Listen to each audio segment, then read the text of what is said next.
ஒரு ஆமை மாம்பழங்களை தேடி தேடி சாப்பிடக்கூடிய ஒரு காட்சியை தான் நீங்கள் பார்த்துட்ருக்கீங்க. இந்த காட்சியை படமாக்குனது நான் தான். நைஜீரியாவில் இருக்கக்கூடிய லெக்கி கன்சர்வேஷன் சென்டர் அப்படிங்கிற ஒரு இடத்துல படமாக்கினேன்.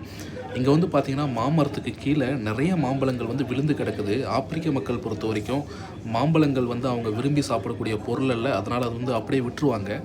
ஸோ அப்படி இருக்கக்கூடிய மாம்பழங்களை ஒரு ஆமை பாருங்கள், நான் என்னோடய லைஃப்பில் இதுதாங்க முறையாக பார்க்குறேன். ஆமை வந்து அந்த மாம்பழங்களை தேடி தேடி சாப்பிடுது. இந்த ஆமைகளை பற்றி நிறைய சிறப்பம்சங்கள் இருக்குது. இந்த ஆமைகள் வந்து பொதுவாக 150 வருஷத்துக்கு மேலே வாழக்கூடியது.